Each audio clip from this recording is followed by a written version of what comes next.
दिल को छू जाए कहानी चैनल में आपका स्वागत है।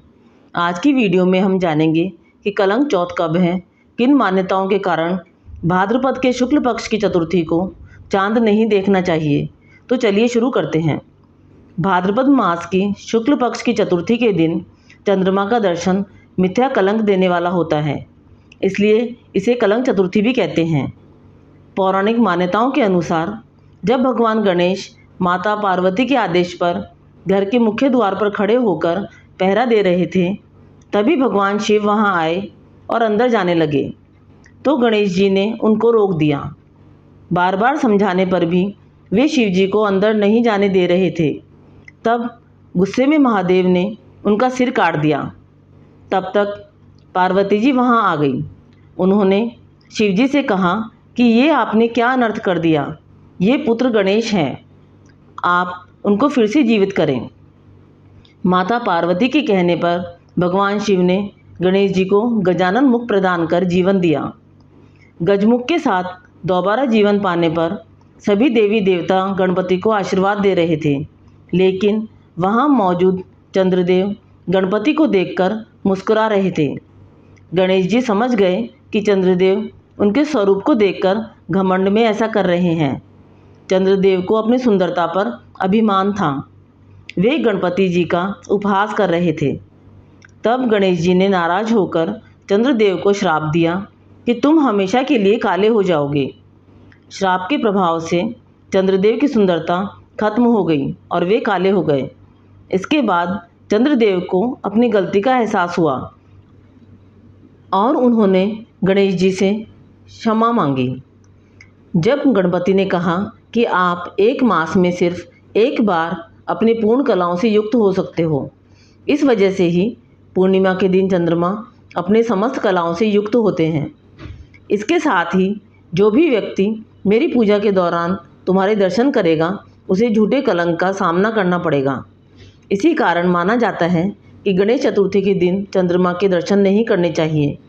इस चतुर्थी को कलंक चौथ के नाम से भी जाना जाता है। 2023 में यह चौथ 18 सितंबर को आएगी। कहा जाता है कि भगवान श्री कृष्ण भी इस तिथि पर चंद्र दर्शन करने के पश्चात मिथ्या कलंक के भागी बने थे। आइए अब सुनते हैं कलंक चौथ की कथा। द्वारिकापुरी में सत्राजित नाम का एक सूर्य भक्त निवास करता था। उसकी भक्ति से प्रसन्न होकर सूर्य देव ने उसे एक अमूल्य मणि प्रदान की। मणि के प्रभाव स्वरूप किसी भी प्रकार का भय नहीं रहता है और राज्य आपदाओं से मुक्त हो जाता है। एक बार भगवान श्री कृष्ण ने राजा उग्रसेन को वह मणि प्रदान करने की बात सोची, परंतु सत्रजित इस बात को जान जाता है और इस कारण वह अपनी मणि अपने भाई प्रसेन को दे देता है। परंतु एक बार जब प्रसेन वन में शिकार के लिए जाता है, तो वहाँ शेर के द्वारा मृत्यु को प्राप्त होता है और शेर के मुँह में मणि देखकर जामवंत शेर को मारकर वह मणि पा लेता है। प्रजा को जब जामवंत के पास उस मणि के होने की बात पता चलती है, तो वह इसके लिए श्री कृष्ण को प्रसेन को मारकर मणि लेने की बात करने लगते हैं। प्रजा प्रसेन की मृत्यु का आरोप श्री कृष्ण पर लगाने लगती है। इस आरोप का पता जब कृष्ण को लगता है, तो वे बहुत दुखी होते हैं और प्रसेन को ढूंढने के लिए निकल पड़ते हैं। घने वन में उन्हें प्रसेन के मृत शरीर के पास सिंह और जामवंत के पैरों के निशान दिखाई पड़ते हैं। जब जामवंत के पास पहुंचकर वे उसे मणि उसके पास होने का कारण पूछते हैं, तब जामवंत उन्हें सारे घटनाक्रम की जानकारी देता है। जामवंत अपनी पुत्री जामवती का विवाह श्री कृष्ण से कर देता है और उन्हें सम्यक मणि प्रदान करता है। प्रजा को जब सत्य पता चलता है, तो वे श्री कृष्ण से क्षमा याचना करते हैं। यद्यपि यह कलंक मिथ्या सिद्ध होता है, परंतु इस दिन चांद के दर्शन करने से भगवान श्री कृष्ण को भी मणि चोरी का कलंक लगा था और श्री कृष्ण जी को भी अपमान का भागी होना पड़ा था।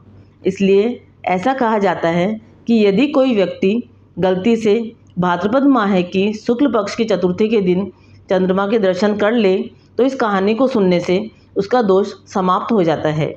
आपको ये कहानी अच्छी लगी तो कमेंट बॉक्स में कमेंट करके ज़रूर बताएं। चैनल पर नए हैं तो चैनल को सब्सक्राइब करें। कहानी सुनने के लिए धन्यवाद।